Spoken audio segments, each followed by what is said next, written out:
Hi everyone, this is Rocio Baeza. So the plan was to go live on LinkedIn and I wasn't able to figure it out. So we're gonna do YouTube live first.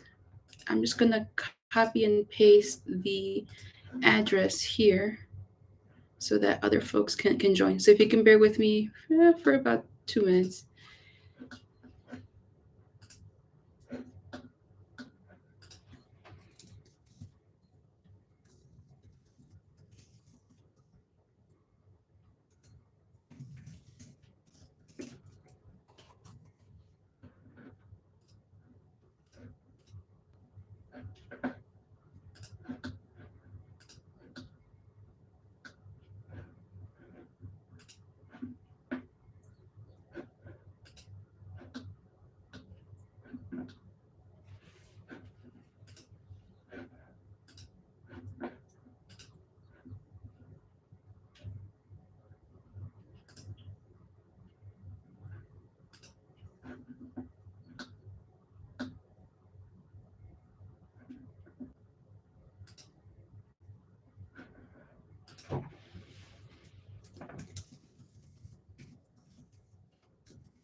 All right, so I'm gonna give it about 2 more minutes and then we'll get started. So everybody on LinkedIn already got a link to YouTube, so hopefully this helps.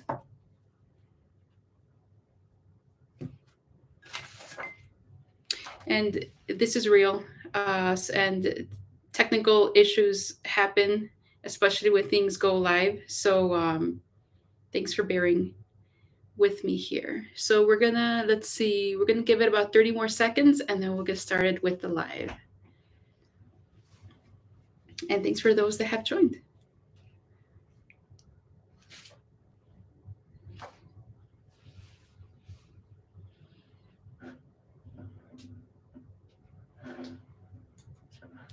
And just as we're waiting to get started, so I have this YouTube channel from 2008 when I had a podcast on. So it was called GDPR Stand Up. It was a podcast series that was live for 33 episodes. I had a fun time. And today, when I was realizing that I need a streaming service to go live on LinkedIn, I'm like, oh, you know what? I could just use that and it should work. All right, so let's get started. All right, so I promised a 5 minute live, so I'll make sure to monitor the clock here.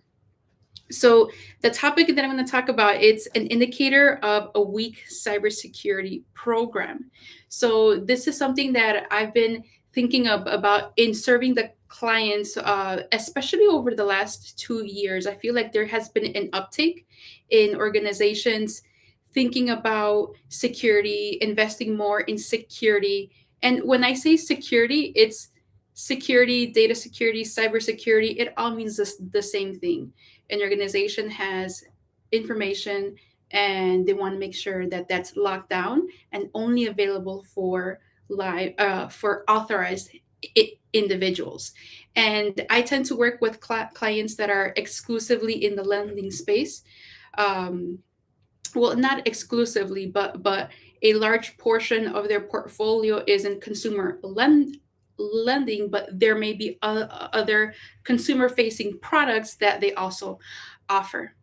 And so just to for those that may not know who I am, so I have about 14 years of experience in the small dollar lending space. And my security practice is cybersecurity based. So we work with online lenders that need help demonstrating compliance to their information security requirements. And you're going to notice that I'll be looking down. So I'm looking at my notes here because mommy brain. I want to make sure that I don't lose an important topic here. And let's see. So, an indicator of a weak security, of a weak cybersecurity program. So, this is a topic that came to mind last week. So we had been onboarding our newest client, and so the first 2 weeks we typically spend our time just learning about the organization and the data processing environment. And that involves requesting for documentation, whether it be documented policies, procedures. It's having interviews with various members of different teams so that we have a good idea in terms of what their role is, the type of data that they work with on a regular basis, and the IT systems that they're using when supporting their or organization. And I just want to give a shout out to Shelly for joining. I also want to give a shout out to Chris Marshall. Thank you guys. So as we were in the early phases of our project last week, uh, I got to the point that I get really excited about, and it's when we have an opportunity to combine all the knowledge that we've gathered in the first 2 weeks from reviewing documentation and holding interviews. And it occurred to me that this is something that I preach about with clients. It's something that I've preached about the times that I had an opportunity to work with regulators. So, for example, with the FTC in a workshop, and in the form of commentary that I prepared for bank regulators, and this was the FTC. I'm sorry, the FDIC and the OCC. And it occurred to me that it's something that not a lot of us in the cybersecurity space are talking about. And I want to challenge my peers in the industry to make sure that we're all following a good standard when we're helping organizations strengthen their cybersecurity program. And that's why I'm talking about this topic today. So, the indicator that I want to talk about is the lack of a data flow diagram.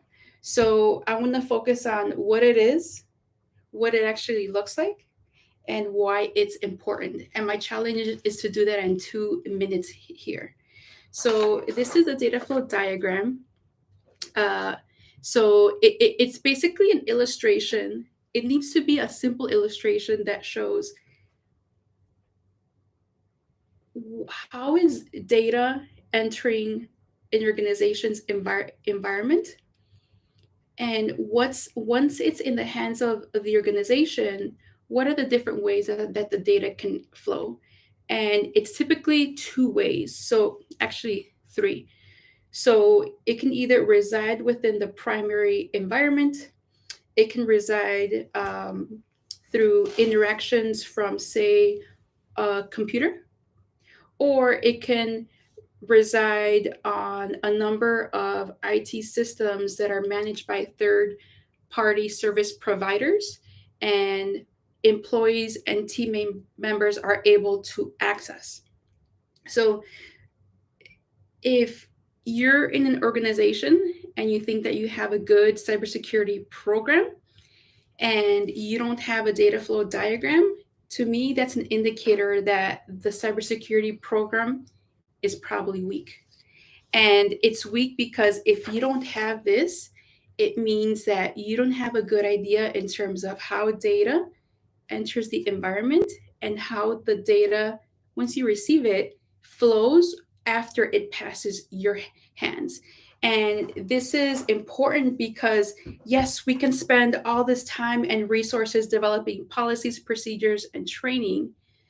But if we're not clear in terms of how the data flows once it passes through our hands, we really don't have a cybersecurity program that is robust to the level that, for example, bank regulators expect. So, to wrap it up, um, I want to challenge you. So, if you're in an organization that says we have an information security program and we feel confident that it is robust, I want to challenge you to go to the owner of security and ask two questions. When was a data? Well, actually, three. Do we have a data flow diagram? When was it last reviewed? And when will it be reviewed next? When we're working with our clients, we recommend that this review process happens every 3 months. So by asking those three questions, where's our data flow diagram? Do we have one? When was it last reviewed? And when will it next be reviewed? I think that's a good way to open up the conversation so that uh, we can get past this foundational item and focus on seriously strengthening our cybersecurity posture.